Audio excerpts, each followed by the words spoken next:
Good morning, dear participants. May I invite you to take your places, please, because we will be starting the conference. So please find a seat. There is only a couple of places that have been indicated, otherwise it's free seating.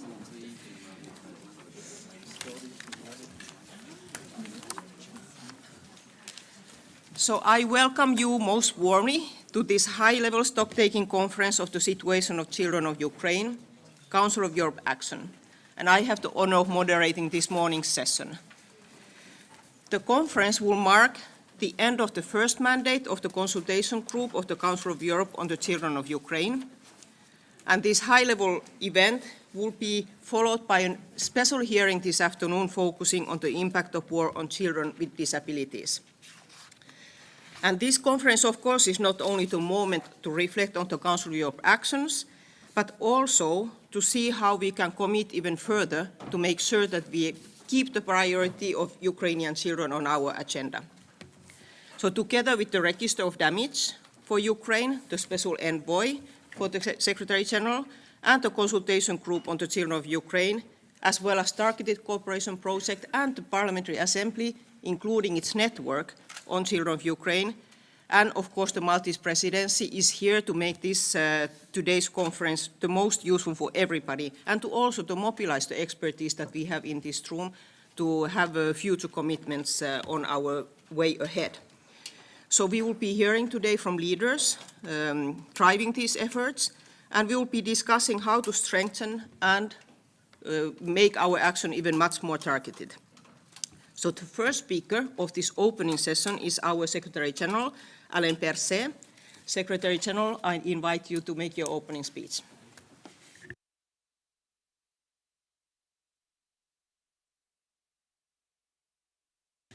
Thank you very much. Honorable Michael Falzon, Minister for Social Policy and Children's Rights of Malta, Her Excellency Mariana Betsa, Deputy Minister of Foreign Affairs of Ukraine, Ambassadors, Mrs. Tordis Kefalotir, Special Envoy of the Council of Europe, Secretary General on the Situation of Children of Ukraine, ladies and gentlemen. Some numbers are hard to process, and others are difficult to bear. And then there are those that haunt you. 9 children killed in a missile attack on a playground in Reykjavik in April. 3 children wounded in a drone strike on a kindergarten in Kharkiv last week. The youngest, a little girl, just 3 years old. All she knows is war. That little girl is why we are here today. Because for every child like her, there are thousands more. Thousands who were deported and are still unaccounted for. Thousands still displaced. Many have lost years of education. Far too many have lost homes, families, even their lives. In just the past 3 months, the UN has reported a 200% increase in the number of Ukrainian children killed or wounded. And that is why, at Ukraine's request, the consultation group on the children of Ukraine was created in November 2023 to implement the declaration on the situation of the children of Ukraine adopted by heads of state and governments as part of the Reykjavik Declaration, and to bring answers to the most difficult questions. How do we ensure the safe return of children to Ukraine from Council of Europe member states? How do we prevent trafficking and exploitation during displacement? What are the legal safeguards for guardianship across borders? What does trauma-informed care look like across different systems? How do we guarantee access to education for children on the move? We launched the Action Plan for Resilience, Recovery and Reconstruction, now shifting from emergency support to long-term sustainable care. And this includes building capacity in education, child protection, and trauma-informed services that can endure beyond the immediate crisis. And now we have my special envoy on the situation of children of Ukraine, who is with us here today. Ukraine is the Council of Europe's top priority.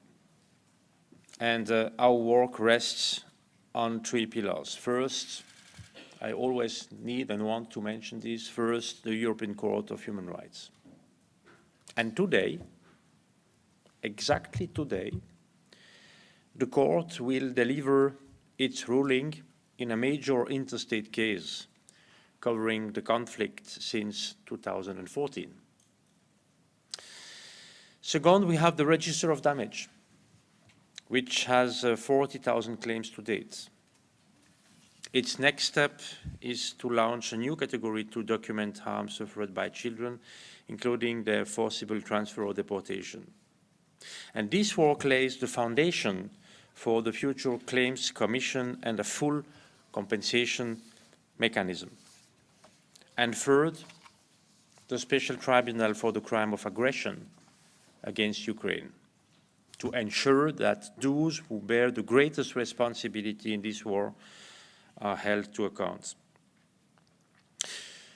When President Zelensky came here to the Council of Europe in Strasbourg just a few days ago to sign the agreement on establishing the Special Tribunal, he said, and I quote, "Justice must work so that war criminals have nowhere to hide, not in Europe, not anywhere," end of quote. So let us make this promise to all Ukrainian children in Ukraine and across our member states, to the millions who have lost years to this war, for some, their entire young lives. And let me maybe conclude by thanking the Maltese Presidency for supporting and co-organizing this conference. Thank you to all the representatives from governments, from international organizations and civil society here today in Strasbourg, including those who traveled from Ukraine. The mission to protect Ukraine's children is too important to risk diluted impacts or duplication. Our strength lies precisely in our collective and coordinated response. And your presence today and your commitment remind us that society is measured not by its power, but by how it treats its children. And that everything we are doing now is not for us, or not only for us. It is for the next generation. And in this sense, it is clearly also for us. We should never forget this. So wish you a interesting, important conference here in Strasbourg, and thank you very much for your attention.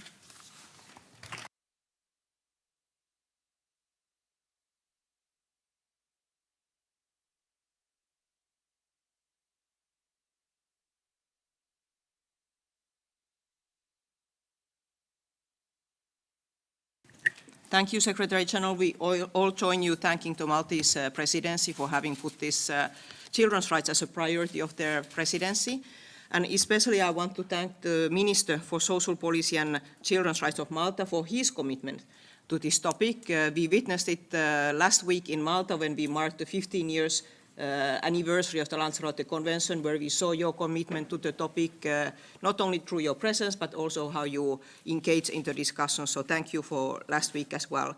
So now, Minister, you have the floor.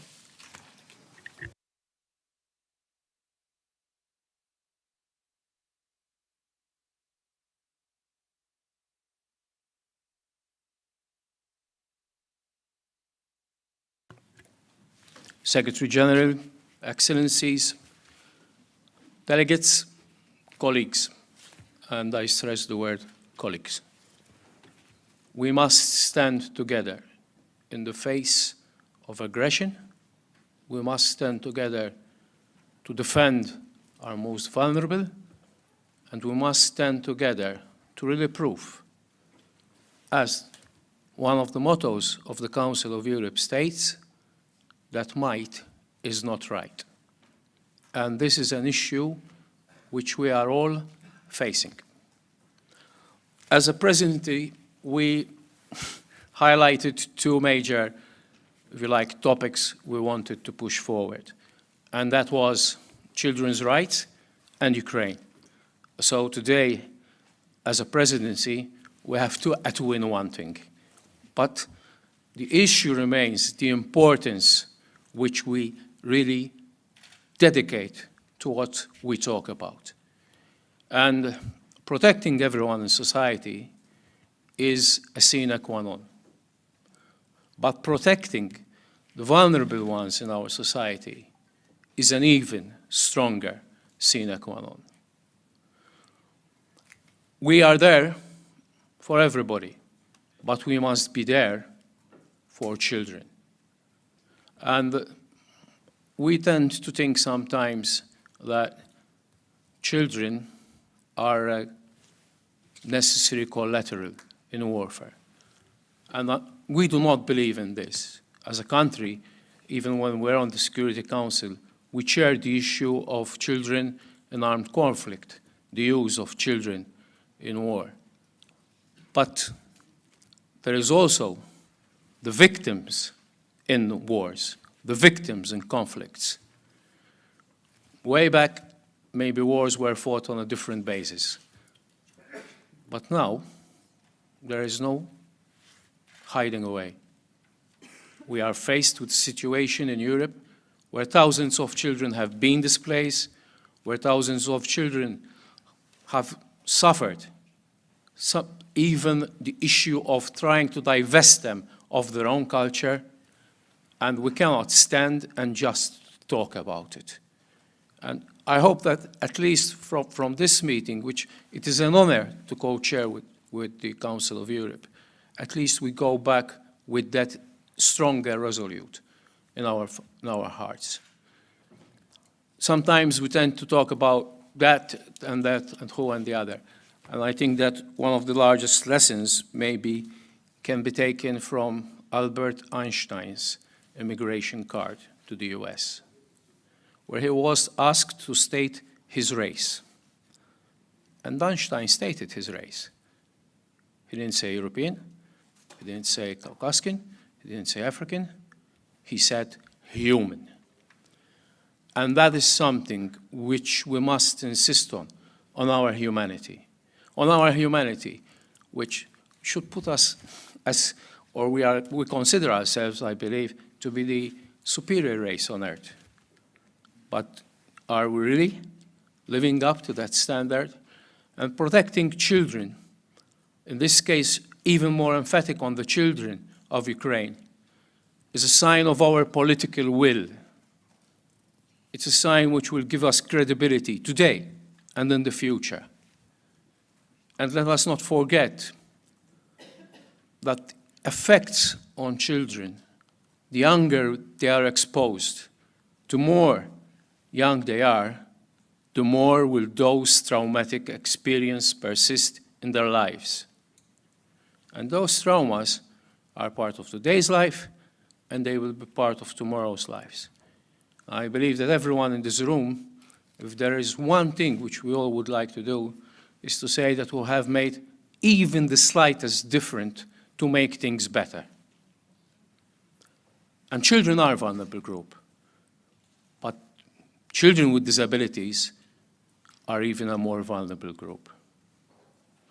And one of the main effects, or one of the common effects of children with disabilities is that they tend to get forgotten even more. And we must look at all children, but even more those with disabilities, and not just being the passive victims of conflict. They are right holders, and we must defend those rights. Institutionalization, tends to be more common. We all know that if institutionalization leads to a person becoming a part of that institution, no. Every child has the right to be himself and not a part of an institution. And if I make one last comment is, it's not easy because we all need to make choices at the end of the day. I remember from my early economic studies, the famous hierarchy of Maslow. Man's wants are unlimited. His needs are unlimited.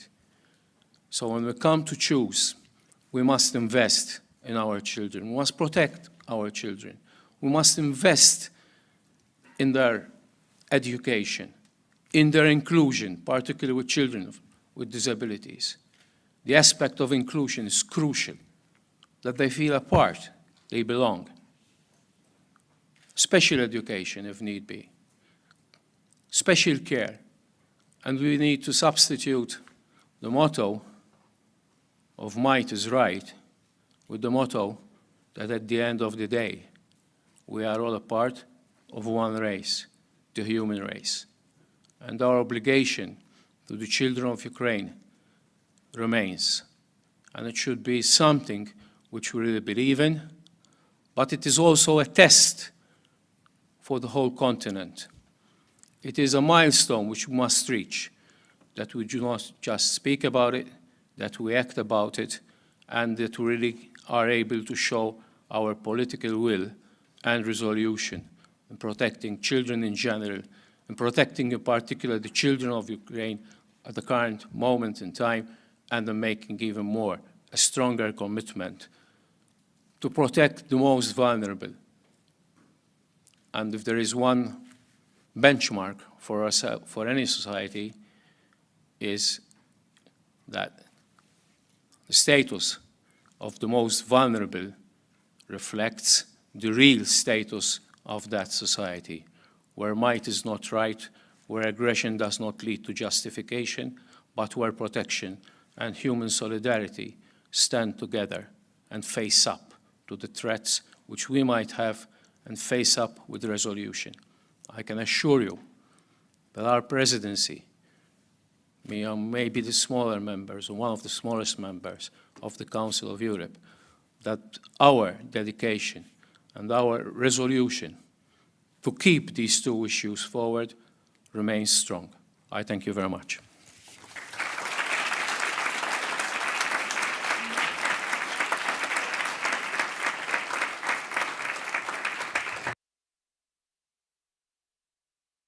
Thank you, Minister, for your dedication, your personal one also, to defend the rights of the child, and especially those who are the most vulnerable.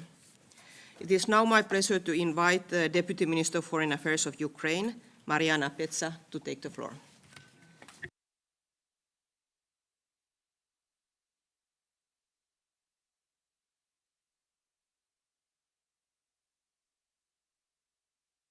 Dear ladies and gentlemen, dear Secretary General, Minister Falzon, Special Envoy, dear Tordis, dear colleagues, ambassadors, it's a great honor for me to be here in Strasbourg. It's my first time ever in the Council of Europe, especially at this important event dedicated to the Ukrainian children. Let me begin by first of all thanking the Presidency, Maltese Presidency and the Council of Europe Secretary General for placing the rights and protection of Ukrainian children very high on the agenda. There is only one truth, and we must speak very loud. The truth is that Russia kills our children, Russia deports our children, Russia abducts our children in grave breach of UN Charter, international law, in grave breach of the main core principles and values of the Council of Europe and the United Nations. And actually it started not only in 2022, not only from the full-scale invasion. It started from the aggression in 2014, when there were first cases registered of Russia's attempts to abduct Ukrainian orphan children, the situation which was brought to the attention of the European Court of Human Rights. But of course, since the start of the full-scale invasion in 2022, this policy has become really systematic. This is a genocidal war of Russia against Ukraine. And the goal of Russia, the strategic goal of Russia, hasn't changed. To destroy Ukraine as a country, to destroy Ukraine as a nation, and to destroy Ukraine's future as a democratic European country, to erase Ukrainian identity. And this is what Russia does to our children. At least 20,000 Ukrainian children have been deported by Russia. 1.6 million Ukrainian children still live on the temporary occupied territories of Ukraine. Each minute, as we speak, abduction continues. This is the largest state-ever abduction operation in the world history. And of course, Ukraine fully understands that behind all these figures, their lives, each and single life, the life of our children. And we must do everything, literally, to return each and every child back home. What does Russia do in the temporary occupied territories? Erasing identity of our children, Russification, indoctrination, militarization. It actually prepares from young boys another army, Ukrainian boys, to fight against Ukraine in the future. What Russia does to them in the Russian Federation? It changes their identity. It places them in different families, while so-called adoption meaning so-called abduction. It changes their personal data, fully changing personal data. And if there are orphans or if there are small kids, how do you identify them? It's very difficult to trace, identify, and to return each and every child. And I'm grateful that here in this hall, there are not only governmental representatives from Ukraine, but also the members of the parliament and NGOs who are dealing directly with the return of Ukrainian children. It's a special operation even to return one single child. So far, we managed to return 1,400 children. But this is just a small drop in the ocean, at least 20,000. And despite numerous calls of the international community on Russia, despite pressure on Russia, still Russia doesn't have any intention to return the children because it uses them in the aggressive policy, in its aggressive war against Ukraine. Obviously, the International Criminal Court placed a very important role in this regard. We have an arrest warrants from 2023 on Putin and on Russian so-called ombudsman Lvova Belova, especially on this ground, the abduction of Ukrainian children. But does it work? We've seen the visits of Putin to Mongolia and some other countries. It was not implemented. And it is a blow to international law and legal order that even the judgments and decisions and the arrest warrants of such especially renowned legal institutions are not being implemented. It means that we as an international community have to do much more in terms of pressuring Russia, sanctioning Russia, and helping Ukraine return each and every child. Russia also commits, of course, grave violations of international humanitarian law against Ukrainian children. This year, the Russian Federation and its armed forces have been once again included in the so-called list of shame in the UN Secretary General's annual report on children and armed conflicts, due to their responsibility for grave and heinous violations of humanitarian law against Ukrainian children, including sexual violence. This is an important landmark that, again, Russia is included in the list of shame. But Russia's crimes, as rightly said Secretary General and other speakers, should not go unpunished. Russia feels emboldened when it sees weakness. Russia goes further when it sees that there is no reaction. Russia continues its aggression because the pressure is not enough.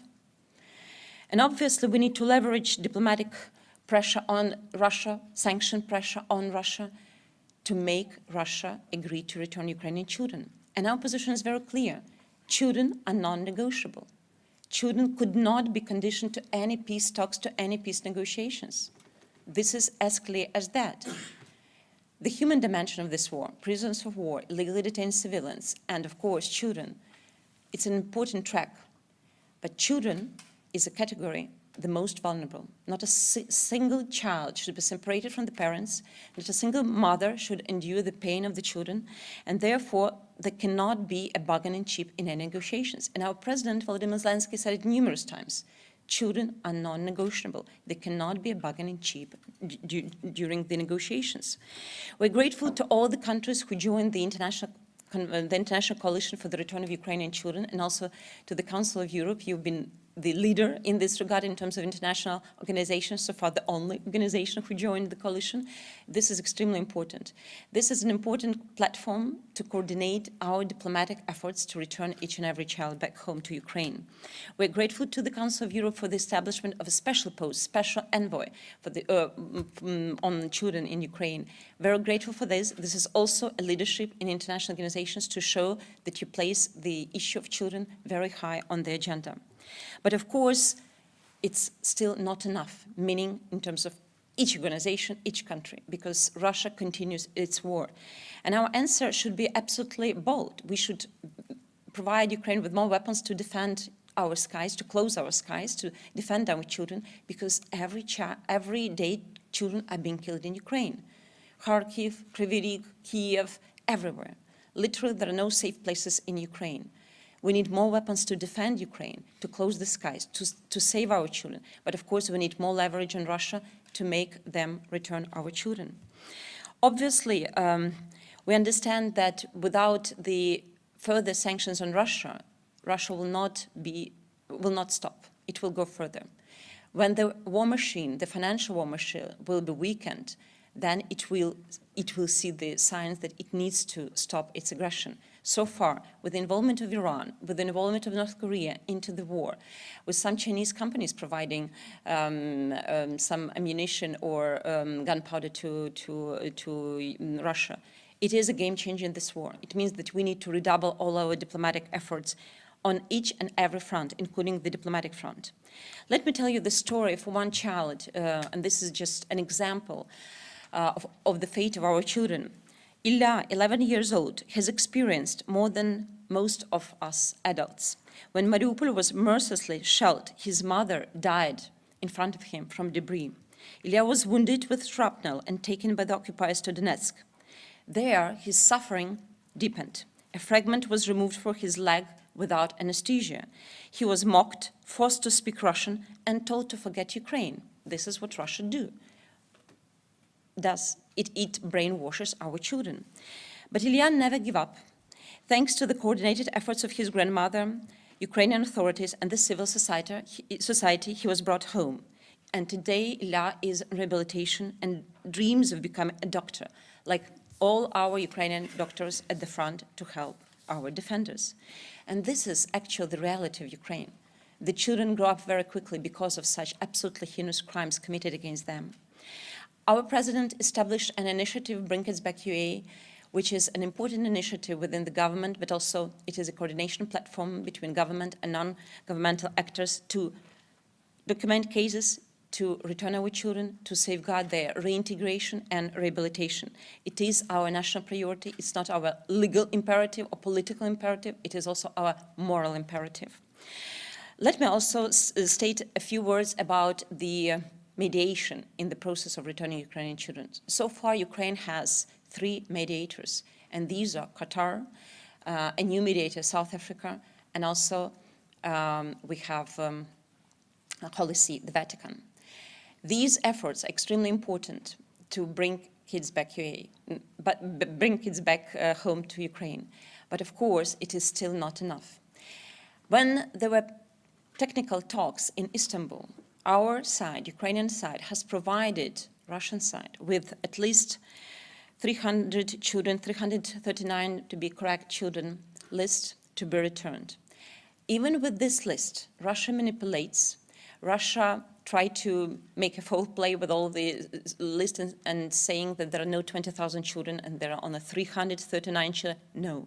This was an initial step by our representatives who were present at the technical meeting in Istanbul to give this list and say, do help us return 10 children, 20, 100, 150, as a first step, as a crucial preliminary step to show that Russia is serious about returning Ukrainian children and holding its aggression.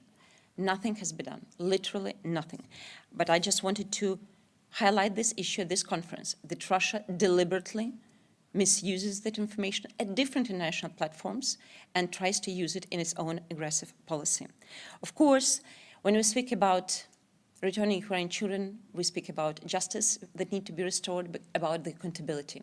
And we are again very grateful to the Council of Europe for their leadership in terms of accountability process and for the agreement which was signed by our president here in Strasbourg a few weeks ago. It was a milestone, historic milestone in the, not only political, legal process to make Russia pay, to bring every war criminal, Russian war criminal, to responsibility. Indeed, this is crucial. Without just peace, without accountability, without compensation of damages, without this, there will not be justice in Ukraine. Justice needs to be restored to Ukraine, because otherwise there will be no comprehensive peace, not only in Ukraine, but also in entire Europe and around the globe. Of course, the outcome of this war will define the future of the entire democratic world. I'm grateful to everyone for being present here and for all your efforts individually, at national levels, internationally, for bringing our children back. But we need to do more, and I'm very convinced that together we can help return our children home. Thank you so much, and Slava Ukraini.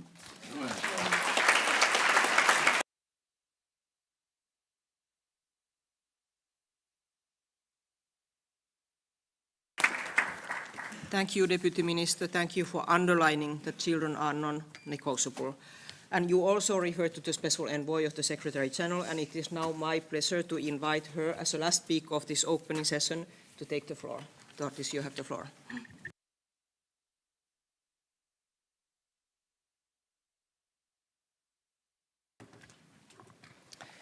Dear Secretary General Alain, dear Honourable Minister Falzon, dear distinguished guests. First of all, let me express my gratitude for giving me the opportunity to participate in this stock-taking event today. And I look forward to hearing from many knowledgeable experts on the various topics that have been put on today's agenda and are very relevant to the extremely serious situation that we are all determined to help bring attention to and to make a difference to rectifying and improving. Many important initiatives have been called into life to address the plight of children of Ukraine following the Reykjavik summit, including the Council of Europe Consultation Group on the Children of Ukraine, or CGU, which is co-organizing this event today. The CGU, born out of Reykjavik summit, is a multilateral cooperation mechanism which has revealed itself as an important peer review platform and rapid response mechanism at expert level, and I am delighted that its mandate has been renewed so that it may carry on its important work. The Parliamentary Network on the Situation of Children of Ukraine is also doing a good work at the political level. It is also part of my mandate as Special Envoy of the Secretary General on the Situation of the Children of Ukraine to cooperate closely with the Register of Damage and its claim categories for crimes specific to children, including the unlawful deportation of children, the accountability for which is one of my top priorities. I applaud you all for bringing your efforts and talents to this worthy cause. Ladies and gentlemen, I would like us to consider a little bit of context. 3.5 years is a significant period of time in anyone's life. It is a long time in the life of an adult. But for a child, 3.5 years is an eternity. And we are now almost 3.5 years into a full-scale war of aggression launched by the Russian Federation against Ukraine, with devastating effects on the entire Ukrainian population, but in particular on its children. And as we are all aware, the Russian Federation has not only been reckless regarding harm caused to children as the collateral damage of war. It does so on purpose. It is hurting children on purpose. This war of aggression has revealed a shockingly strategic and systematic mistreatment of children. Russia aims to destroy Ukraine's identity and future, and it has no scruples about inflicting suffering on children to attain its selfish aims. Children are being killed, and they are being stolen. Hundreds of thousands have had to say goodbye forever to parents who have given their lives on the front line or lost them in Russia's relentless attacks on civilian targets. Millions more suffer from the absence of their fathers and mothers, who are fighting for their future and freedom on a brutal front line. These children worry every day that their dads will die, be wounded, or return home a very different person. Whatever their precise situation, all of these children's childhoods have been brutally upended by a war that they did not ask for and whose consequences they are forced to endure. And all the children of Ukraine are being robbed by this careless happiness of youth that should be the birthright of all children everywhere.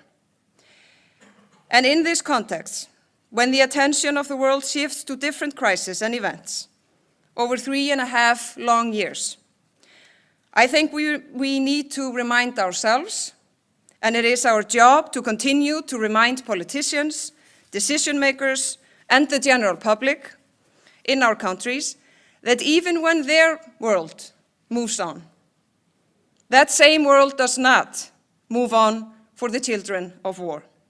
And again, for them, 3.5 years is an eternity. One of the most horrific crimes committed during this war of aggression is the unlawful deportation of Ukrainian children to Russian Federation, Belarus, or forcible transfer between temporarily occupied territories, including for the purpose of forcible adoption, re-education, and indoctrination programs. At least 20,000 Ukrainian children have been victims of such crimes. And we all know the number is far, far, far higher. The Yale Humanitarian Research Project, which is a crucial initiative to track deported and forcibly transferred children, argues that the figure is above 35,000. And therefore, it is crucial for Europe to fund that project. The safe return of the children and ultimately their successful reintegration into Ukrainian society, as well as the protection of children from the risk of deportation, are a priority concern for both Ukraine and the international community. They are, of course, also my priority of concern. Therefore, it must be a priority in our work, in our resources, in our funding, and in our political attention everywhere. Until now, only a fraction of these children has been returned to Ukraine. The trauma experienced by these children is widespread, deep-rooted, and debilitating. The interruption or complete loss of access to education is another very serious concern affecting children of Ukraine in occupied territories, with far-reaching consequences on the psychological well-being of children. The ability for children of Ukraine, outside of Ukraine, to heal from the scars of war and to anticipate their futures is made difficult by a war that is becoming increasingly more volatile with each day that passes. In Reykjavik, the heads of state and government decided to prioritize the reconstruction and recovery process of Ukraine, including the need to address the plight of children of Ukraine. Since then, the Council of Europe has revealed itself as an important actor in supporting these children at all levels, politically, legally, and operationally. While these efforts have kickstarted important progress in addressing the plight of the war-affected children of Ukraine, we are only at the very beginning of our important mission. Ultimately, I believe and I hope that our effort can have a meaningful contribution to the reconstruction of Ukraine. Accountability and trauma-informed care are vital preconditions to any sustainable reconstruction efforts. Access to quality education for Ukraine's next generation is also a vital precondition for Ukraine's future. An effective reform of the child care protection system with a move to family-based form of care is also vital to reintegrating children who return to Ukraine. In addition, addressing the risk of abuse and exploitation, which are exacerbated by the war, will be crucial to protecting children from further harm. All of us in this room can make a difference. Each one of us has a role to play, and each of those roles is important and deserves our fullest dedication. We are united in our willingness to do what is right for children who have been stolen, have had their homes and families damaged or destroyed, and whose formative years and dreams for the future have been taken hostage by the Russian Federation's war of aggression. In these efforts, I believe we must unite forces not only within the Council of Europe, but across Europe and the whole world. Our institutions can serve an important purpose. However, let us never forget that while our institutions are important, they are not what is most important. They are merely the tools to achieve what is truly paramount: the mission and purpose they serve. And today, Ukraine is a test of everything we stand for. As Special Envoy on the situation of the children of Ukraine, I will continue to make it my mission to build bridges, highlight the plight of the children of the war of Ukraine, work to strengthen the important work done by the Council of Europe, cooperate with other partners, governments, organizations, civil societies, and connect initiatives and people. If anyone here feels there is something I can do to help, please do not hesitate to approach me, and I will gladly provide you with my personal contact details. Dear participants, let a true sense of purpose give us the focus, energy, and the courage, because courage is contagious, to continue to find ways to make a difference and think outside the box.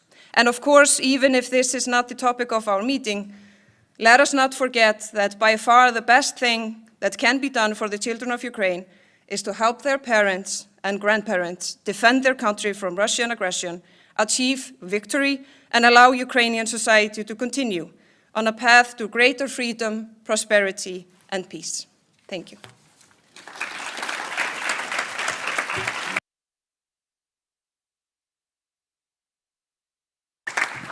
Thank you, Thordis Gylfadottir. This brings us to the end of the opening session, and I want to thank all the other speakers again as well. And I know that the Secretary General needs to leave for another commitment, maybe some other speakers as well, so I will thank you, say goodbye, and we will need just a couple of seconds to do a change of the speakers panel, so bear with us.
Okay, so we are ready to continue now with the high-level panel on the situation of children of Ukraine. See, everybody is installed. So we start with the first speaker, who is Irina Postolowska, who is the Deputy Minister of Social Policy of Ukraine for European Integration. Please, you have the floor. Thank you so much. Good morning, dear colleagues, distinguished participants of this important conference. Of course, I would like to first thank the Council of Europe for hosting this important event For us, child protection is at the top of the government of Ukraine's priority and reform agenda. Of course, a great thank you to the Maltese Presidency for highlighting and taking on board two critically important issues: child protection globally and in the Council of Europe member states, and of course, the full-scale invasion of Russia's Federation into Ukraine. We have heard in the opening remarks the devastating impact that Russia's full-scale invasion has had on children's well-being, on the situation of child protection in Ukraine, and the impact that it has had on separating children from their families. We also, of course, acknowledge the devastating impact that the forced deportation by the Russian Federation has had of children, particularly in the temporarily occupied territories. At the same time, the government of Ukraine is committed to take steps to ensure that we continue to reform the child protection system, to ensure that despite the devastating consequences of the war, we can ensure a safe and nurturing environment for children by investing in social services, by investing in the support systems that exist in Ukraine. Of course, additional investment is always needed. The full-scale invasion has damaged or destroyed almost over 12% of the housing stock, affecting 2.5 million households. It has also damaged almost 10% of educational facilities, limiting access of children to school and preschool education. These are critically important services for us to continue to ensure a safe environment for children, for them to be able to develop, for them to be able to have access to educational facilities. And we must not forget, of course, that prior to the full-scale invasion, we were also facing the issue of the COVID-19 pandemic. And for children that have lived through these terrible years, they have had a lasting impact on their future. The government of Ukraine is taking concerted efforts together with our international partners to ensure that we fully provide support to internally displaced persons by providing social assistance where, if needed, but certainly also to strengthen the fabric of the society. We, of course, understand the consequences in terms of mental health and the mental health burden that families and, of course, children are facing due to the constant air raid alerts, due to the constant trauma of not knowing where your loved ones are.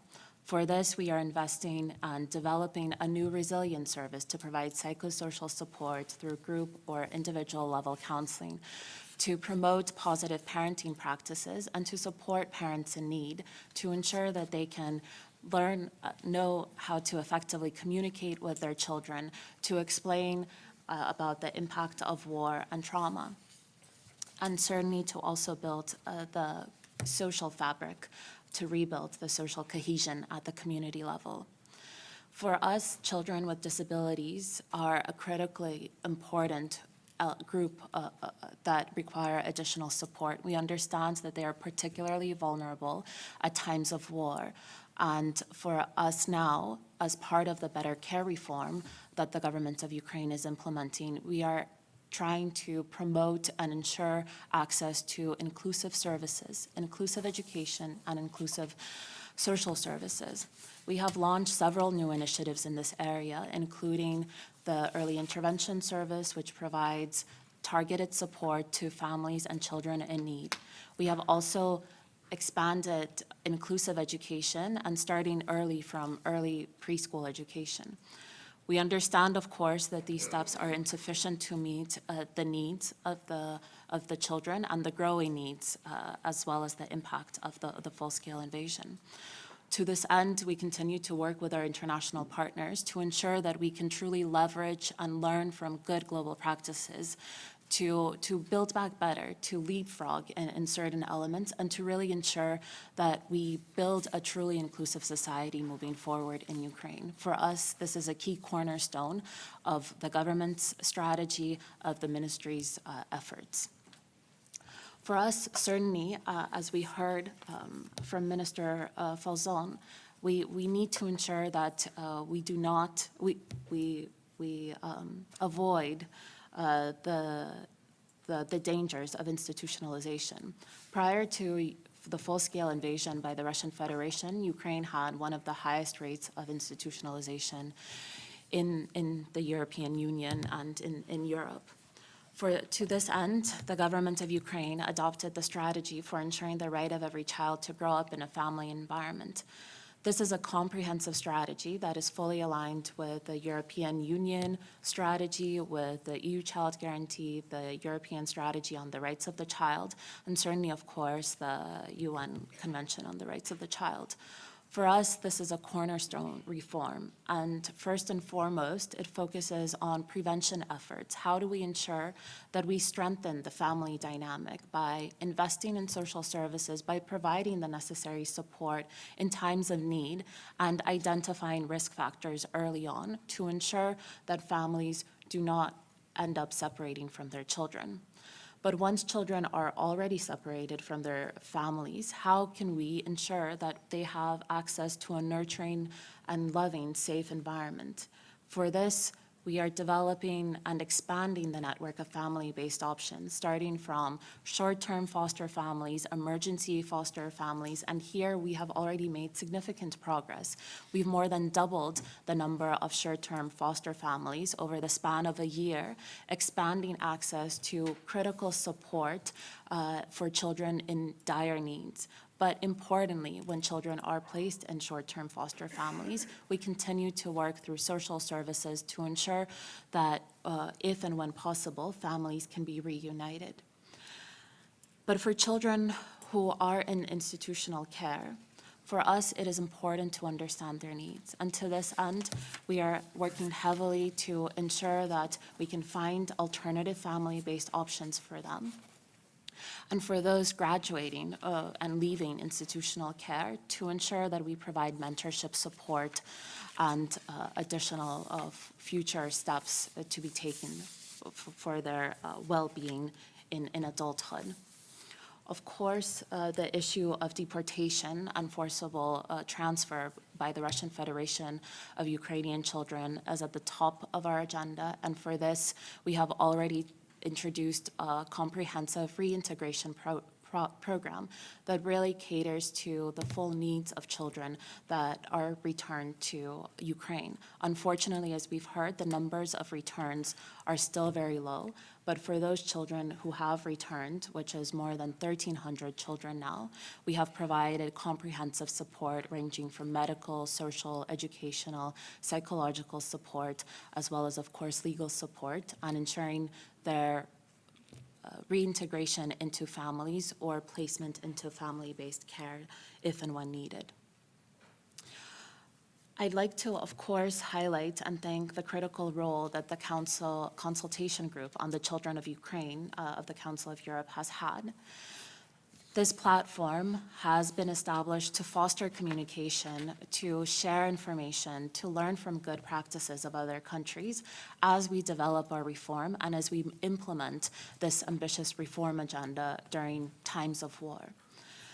The Consultation Group on the Children of Ukraine, initially, as was noted by Tordis, was started in Reykjavik in Iceland, and we have taken this forward by expanding the mandate of the CGU, and I'm very grateful for us to be able to continue working closely with the CGU over the next coming years to ensure that child protection is a key cornerstone of the reform process, to ensure that we can continue global exchange of information, but certainly also to address the needs and to continue protecting the rights of children who remain in Council of Europe member states. At the start of the full-scale invasion, more than 4,800 children were evacuated by the government of Ukraine to Council of Europe member states. almost more than half have returned to Ukraine and have been placed into family-based forms of care.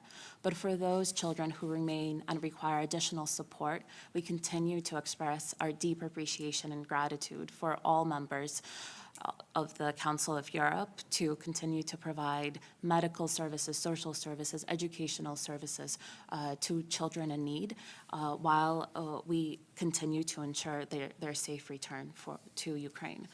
For us, safe return is a key cornerstone of our policy, and we have taken concerted steps to ensure that we guarantee the best interest of each child in the return process, and that returns can only be made on individual needs assessment and into family-based forms of care. I want to reassure you that the government is doing everything in its power to provide a safe and nurturing environment for children, both in Ukraine and those who are returning to Ukraine. But as we've heard, of course, this cannot be done without concerted efforts, including military support by other member states to ensure that we bring the war to an end. But I'd like to end on a more positive note, and that is the fact that for us, it is critically to ensure that, given that the reforms we are implementing are for the future of Ukrainian children, that we include the voices of Ukrainian children in the reform process. I'd like to highlight the work of the Office for Children and Youth of Lived Experience that has been established under the Ministry of Social Policy, and the critical role that they have played in shaping the vision of the reform and expressing the needs of children and adolescents who have graduated from institutional care, about the importance of ensuring a safe and nurturing environment for each and every child, about the importance of investing in strengthening the family dynamic and supporting families in need, whether it's families undergoing the devastating impact of Russia's full-scale invasion or dealing with trauma related to internal conditions in the family life. For us, these voices are a critical element and a critical sounding board. And I am glad that tomorrow also, as we head into the Ukraine Recovery Conference, where a critical pillar will be focused on the human capital dimension, on how do we ensure social recovery as part of Ukraine's recovery agenda, that we not only focus on infrastructure investment, but we really focus on investing in people, ensuring that we build a people-centered economy and a people-centered society. For us, it is critical to ensure that social recovery is at the top of the government's agenda, that child protection and children's well-being is a critical element that we continue to rely on your support as we move forward in this ambitious agenda. And once again, thank you to the Council of Europe, to all members of the CGU, to all permanent representatives in this room, and of course to all international organizations, non-governmental organizations. Really, each voice has been a critical partner in this fight for freedom, in this fight for the protection of children's rights as we continue to move forward. Thank you.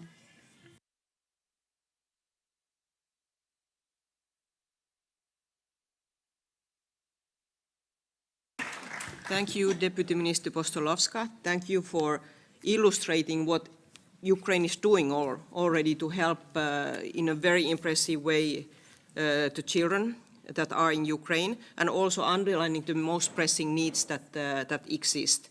And also, we are very grateful for your words concerning the consultation group, and we are very happy to hear that you see it useful and it's bringing expected results, and the team, of course, that is sitting here is very happy to hear that as well. So, and I think lastly also underlining that we have to be investing in people. This is very, very important to bear in mind. So now we have a pleasure of listening to the chair of the Parliamentary Network on the situation of children. Several speakers already mentioned it in the opening remarks. So I now give the floor to Olena Komenko, who is the chair of that network. Thank you, dear Maria. Dear ladies and gentlemen, good morning, everyone. I'm honored to represent here in this panel the Parliamentary Assembly of the Council of Europe, particularly the network on the situation of Ukrainian children that we have established in this assembly. And I'm very grateful to the CGU for inviting me for this important discussion. Indeed, Russia's aggression against Ukraine has been marked by numerous war crimes, but few crimes in human history provoke as much moral outrage as the deliberate targeting of children in a wartime. I'm grateful to the PACE for the fact that this organization has moved far from merely raising awareness about abductions of Ukrainian children. In particular, PACE has adopted 2 resolutions on the situation of Ukrainian children, which set clear expectations for sanctions, diplomatic and political pressure, and direct cooperation with Ukrainian authorities and NGOs. We have also provided specific recommendations to the Committee of Ministers, one of which was to establish a mandate of a special representative on the situation of Ukrainian children. And I'm very pleased to see here today with us Ms. Tordis, special envoy of the Secretary General of the Council of Europe on the situation of the children of Ukraine. In the implementation of above-mentioned resolution, the PACE created the Parliamentary network on the situation of the children of Ukraine. The network unites parliamentarians from 46 countries and has been created to deal with problems of all categories of Ukrainian children. Deported and forcibly transferred, evacuated abroad, those who remained in Ukraine and were internally displaced. Our work is built on a clear and urgent mission to protect Ukrainian children, facilitate their return, and ensure their reintegration into a safe and supportive environment. This mission is at the heart of our efforts, and I'm proud to share the progress we have made. So far, the network has already held 8 meetings covering such issues as the situation of deported children and those who remain in temporarily occupied territories, Ukraine's better care reform, and children's access to education. During the network's meetings, Ukrainian and international experts exchange their views with the network members and provide tailored recommendations to the member states in order to support Ukrainian children where it is needed the most. We've also conducted a visit to Kyiv so that the parliamentarians could witness the situation on the ground and understand that no Ukrainian child has been left untouched by this war. And even a 2-day visit to Ukraine was enough to uncover why. During the visit, our colleagues experienced a massive missile attack on the capital. They spent a night in a bomb shelter, and air raid sirens continued throughout the day as we visited various sites. This constant threat deeply affects the mental well-being of everyone, and especially children. At the same time, the visit helped to clearly see how many opportunities there are to support the children who remain in Ukraine and how diverse the urgent their needs are across every sector. And when the delegation returned to Strasbourg and began sharing their impressions, I was deeply moved by how life-changing this experience had been for them. They became true ambassadors of Ukrainian children, not in words only, but with the urge to act. They spoke about the children they met with tears in their eyes, saying they want to do everything in their power to help. That was one of the proofs, one more proof of how crucial the network is. It gives these stories a platform, connects them with people who can amplify them, and ensures that the voices of Ukrainian children are not lost. Russia is working hard to silence these children, denying their very existence, calling this a show for childless Europeans. And this is what I quote from what was said by Russian representatives during those so-called negotiations in Istanbul. But when you see the impact of this war with your own eyes, you understand the scale, the urgency, and the human cost. That's why I believe that the mission of the network to spread the truth, to gather political allies, to become a driving force that helps our children not just survive, but be brought back, protected, and giving a future. And that's why I urge everyone, come to Ukraine, see what is happening with your own eyes, talk to the people, and tell their stories. Tell their stories in your countries. Because Russia is doing everything it can to silence these voices, to erase children's identities, and to make sure these children are never brought back home. We must not allow this to happen. Thank you, dear colleagues.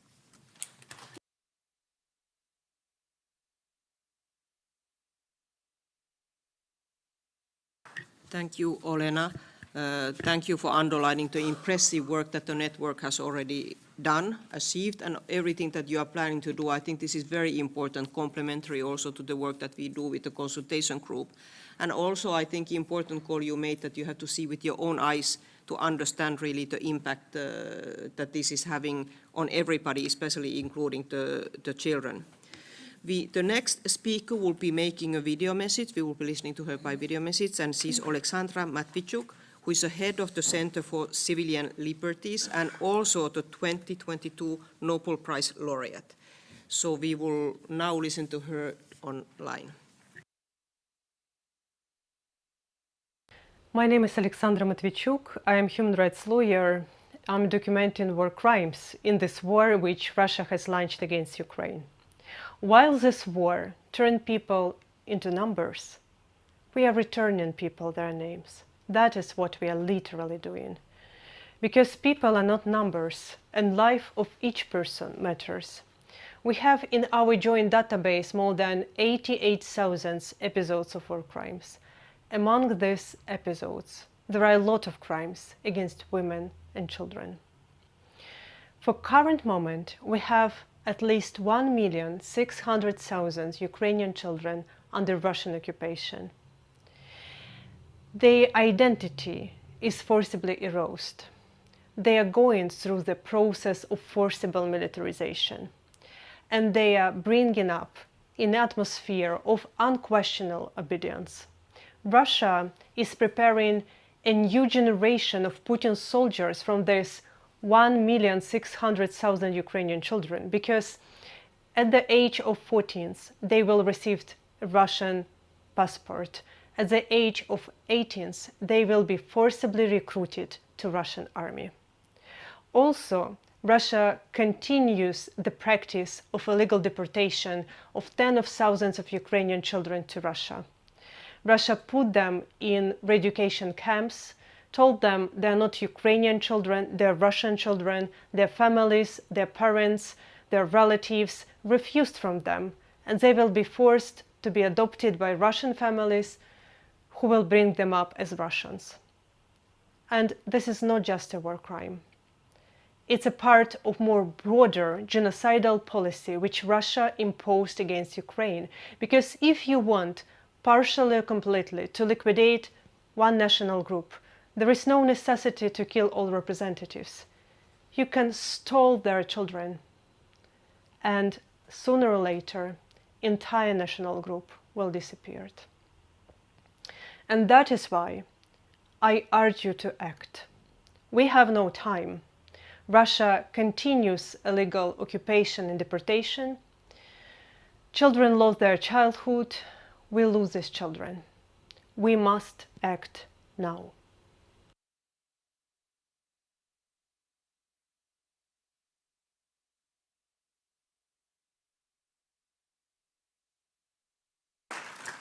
So we thank Alexandra Matvichuk for this statement that she made online.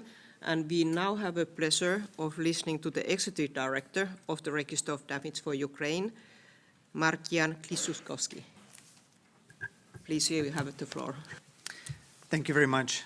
Good morning, everyone, ministers, ambassadors, excellencies, dear colleagues, dear friends. It is a pleasure and an honor to be here. I would like to thank very much the Secretary General, the CGU, and the Maltese Presidency for convening this timely meeting to discuss critical issues related to the fate of Ukrainian children at a time of war.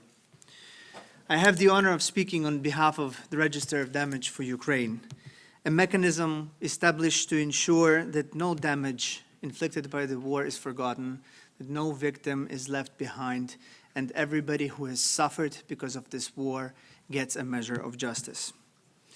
Among the most painful truths that we confront in our work is the impact that this war has on children.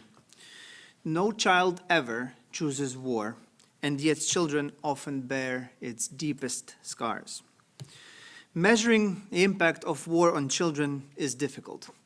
After all, how can you measure a childhood that is disrupted, destroyed, and just lost? However, we can also look at it from the point of view of cold numbers and hard statistics. According to the UN and the Ukrainian government, almost 1,000 children have been killed since the full-scale invasion of the Russian Federation into Ukraine. And tragically, that number grows almost daily with continued attacks on Ukrainian towns and cities. Several thousand children have been injured. Tens of thousands of children have lost their loved ones, their parents, their siblings, other relatives, and that is a loss that cannot ever be recovered. Hundreds of thousands of children lost their homes that have been destroyed through shellings, through missile, drone attacks, and other events of the war. Millions of children were forced to flee their homes to seek safety in other parts of Ukraine and abroad. Access to education for almost all Ukrainian children has been restricted. We go beyond the statistics of more than 1,600 educational facilities that have been destroyed or damaged in the war.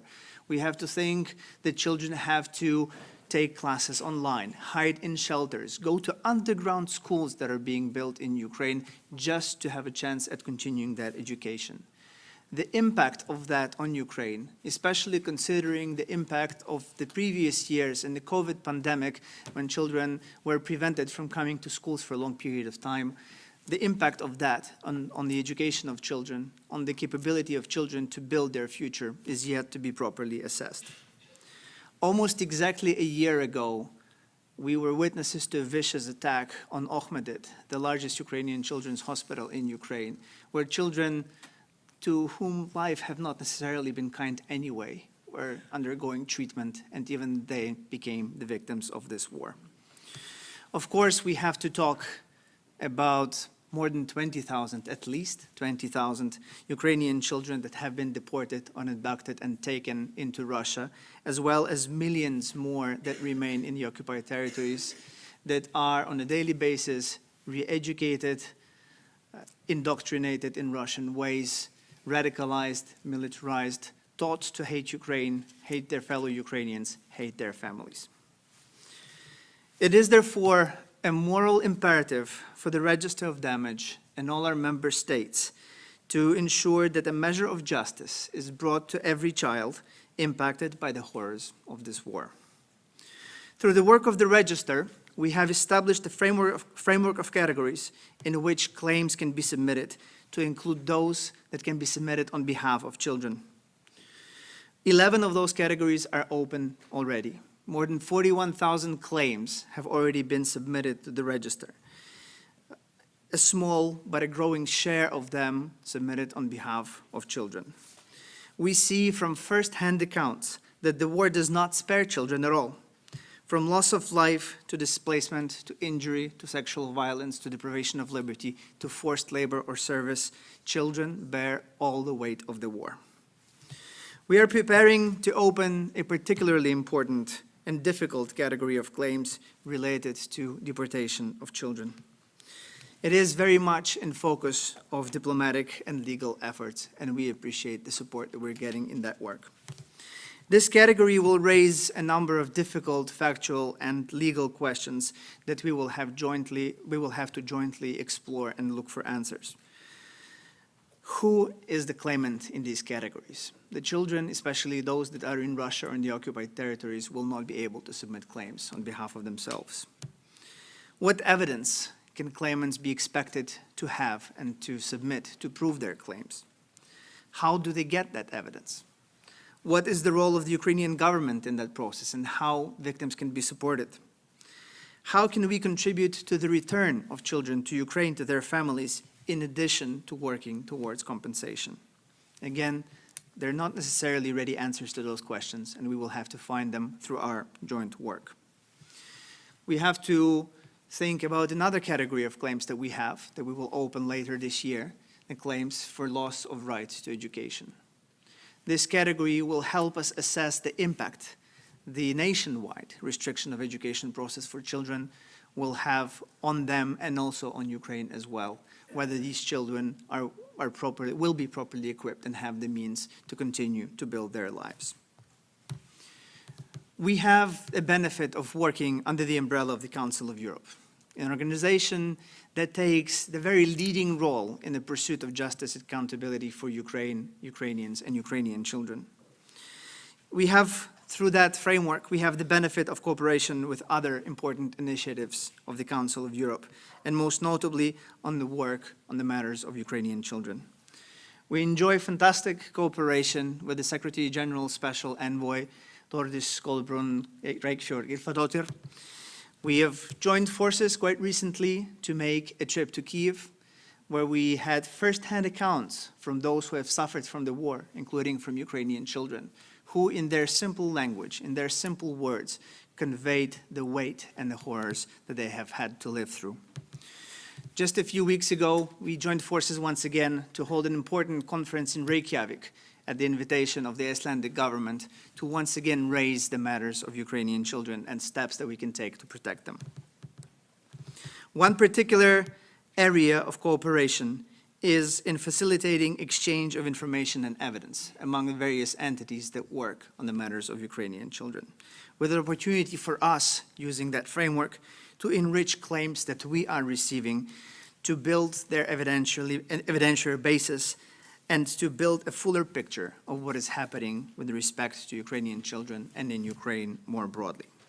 This cooperation allows us to develop important synergies in our work, rely on each other, and use the fruit of each other's work. And we hope sincerely that that cooperation will not only continue, but expand.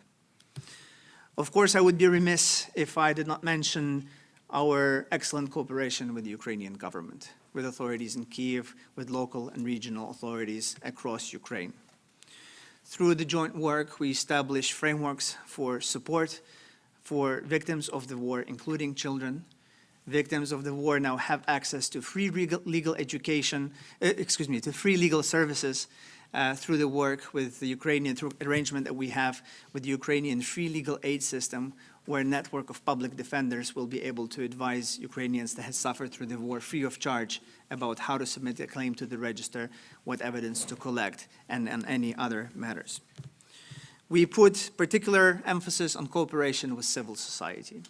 We are proud to work with more than 50 NGOs in Ukraine and abroad on the matters of support of Ukrainian victims through the Civil Society Coordination Platform that we have established last year. Through this work, we not only receive first-hand information from the ground, about the realities on the ground, but we also can rely on civil society in providing information to the victims, to provide support for the victims, and create a framework where a victim can feel that they have not been abandoned and left alone as the consequences of the war. This is, frankly, difficult and painstaking work that requires patience, persistence, dedication, and immense moral fortitude. But together, we will overcome those challenges. We need to think ahead.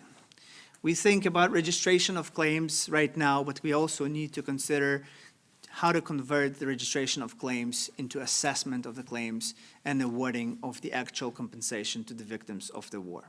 That's why our immediate focus lies in the establishment of a claims commission for Ukraine that will take that next step. We enjoy support of many of states represented here in this room and many outside in going through productive negotiations of the necessary instruments to establish that. And we hope that those instruments will be concluded at the end of this year. Compensation is not just an amount of money to be given out to those who have suffered. Compensation is a measure of justice, which has a symbolic meaning, and compensation is a means to build the victim's life back. In the case of children, it is the means to build their life, to seek education, to help heal their wounds, both physical and mental, and to try to recapture that sense of childhood that unfortunately has been shattered through the horrors of this war. So once again, there cannot be enough of conversation about this. There cannot be enough of joint work on the matter of Ukrainian children and helping them recover from this war. I once again express my gratitude to all of you for contributing to this work, both in Ukraine, in Strasbourg, in The Hague, and across Europe, and indeed across the entire world, for the benefit of Ukrainian children and for the benefit of accountability. Thank you.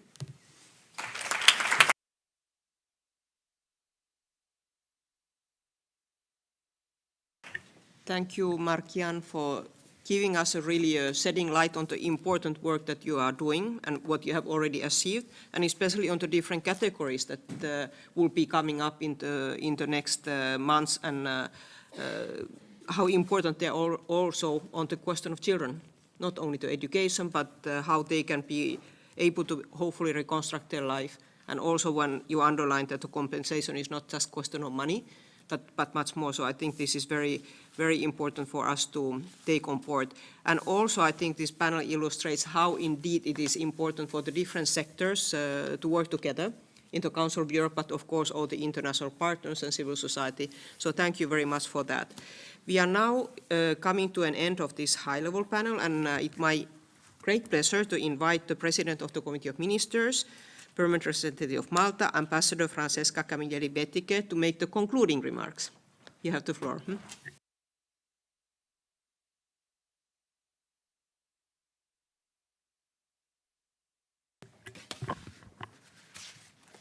Honorable Minister Falzon, Honorable Deputy Minister of Ukraine, Madame Postolovska, Excellencies, distinguished delegates, dear colleagues. As we conclude the high-level segment of today's conference, I would like to express my heartfelt appreciation to all the distinguished speakers we've had with us for their presence, for the depth of their insights and the experience they have shared, and above all, for their unwavering commitment to protecting the children of Ukraine. This morning's exchanges have been both sobering and encouraging. Sobering in their reminder of the devastation of the ongoing war of aggression by the Russian Federation against Ukraine, and the profound harm inflicted by war on the most vulnerable, from loss of life to sexual violence, injury to displacement of children. Children bear the brunt of any war. They suffer first, and they recover last. But it was also encouraging what we've heard this morning in terms of the clarity of purpose from our speakers, the resolve, and the solidarity that was demonstrated by all those who spoke. The stories, the data, the reflections that were shared have underscored how deeply the Council of Europe's values remain relevant, how much it prioritizes and stands concretely with Ukraine, and how urgently we must all act. And as explained by our Minister, Minister Falzon, Malta has placed children's rights and support to Ukraine at the very heart of its presidency. And today's conference, which we held in partnership with the CGU, is a tangible expression of that priority. Our aim was to ensure that the Council of Europe's multidimensional response is not just acknowledged, but it's further strengthened as we move forward in advancing justice and accountability for Ukraine, because we cannot have a just and lasting peace without first ensuring justice and accountability. We heard about the significant progress that has already been made through the Action Plan for Ukraine and through the innovative cross-sectoral work of the CGU ever since the Reykjavik summit. But we have also heard clear calls to close the protection gaps that still persist, so that we can ensure access to justice, psychosocial support, education, community-based care, and ultimately the safe return of the displaced children of Ukraine. The importance to turn our collective focus to a group whose needs are too often overlooked in times of crisis, to children with disabilities, was underlined as a critical element that needs our attention. These children have faced extraordinary risks, from institutionalization to forced displacement, from interrupted care to invisibility in data and decision-making. And the call was clear that we need to commit to elevate their voices from the margins to the center of our international response, and to ensure their inclusion and the prioritization of their best interests in our decision-making. Dear colleagues, Europe's credibility depends on our action, and our humanity will be judged by the ability to protect those who depend on us the most. The message was very clear by all speakers that today's conversations need to translate into action, into systems that see every child, that support every child, and believe in every child's potential, and that ultimately we truly have inclusive societies, because the true measure of our societies is not how we treat the powerful, but how we stand by those most vulnerable and at risk of being forgotten. Let us therefore rise to that measure together, with purpose, with empathy, and with urgency. And I would like to conclude by thanking our Ukrainian partners for their continued courage and their resilience, to the Council of Europe Secretariat, to the CGU for their tireless work, and to each of you here with us for your interest, for your solidarity, and for standing united in defense of children's rights, in particular in the darkest of times. I thank you.